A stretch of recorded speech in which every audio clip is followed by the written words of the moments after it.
So my interest in erotica came about during a quite a severe physical burnout. My very traumatic, abstract, deep, flowing work. I just I felt pressurized by those ideas, and I thought, what's going to give me my spark back? The real trigger is very rude erotica. I remember as an adolescent drawing rude cartoons between the ages of 13 all the way to 18. To me, it was very cheeky. I found it very funny and very scandalous.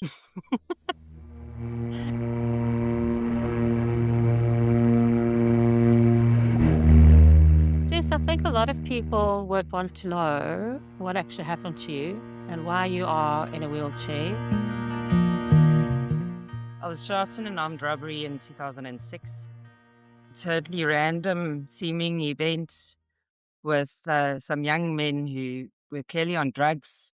What's been more traumatic for me is the permanent paralysis I've experienced since then. And it's a very frustrating ordeal because you don't change your personality. And my personality is rambunctious, exuberant, being physically active and outdoors and jumping. And I hold all of those desires within me.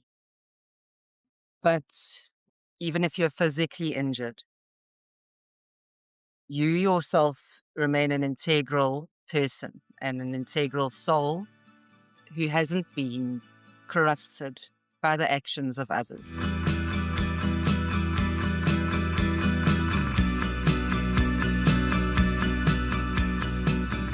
This was the one thing that I could keep on doing day after day. What it does is it gives me a sense of life and a sense of humor. I feel scared of the subject. I'm fairly famous for this in my high school. Is I would draw these very rude sketches for my girlfriends of all of us in flagrante with all the boys we had crushes on. I would do it in our school diaries, and I got caught out by our art teacher. There was a huge school assembly. I was shamed. Disgusting behavior by a young lady. It was another nail in the coffin of authority for me. When I was in art school in Cape Town, during my honors year, I was attracted again to very sleazy porn magazines. I would go into all the little old shops and find the worst things I could find, and I started painting them. And I did very well in my honors year. And in fact, I won the painting prize for these massive paintings. 4 by 5 meters was the biggest one. These women's bodies in what I called an abject state, painting with very heavy wax. But the subject matter continues to do something for me.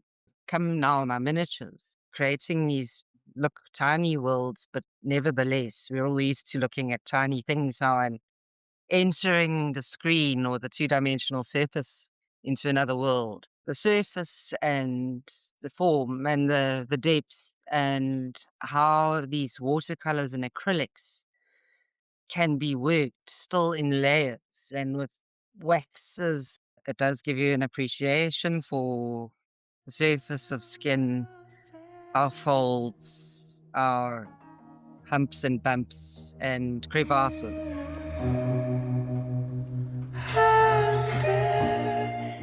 When does art become photography? Mm. Or when does photography become art? Now, art is difficult because it's not quite either. The difference between art and photography really is about intent. It's much more than intent because there's a whole painterly, material, aesthetic process of an experience being created. And it doesn't come down just to what I say. It comes down very much to people's interpretation. Someone described it to me as that the paintings have frisson, which I think is a very good word. There's a rub there, there's a friction, there's an ambiguity that holds energy. Enjoying this little flash of something almost shocking, but that's also visually engaging, if not seductive. Whoever goes to view it, getting into a space where You're interested in looking, but it's something you shouldn't be looking at.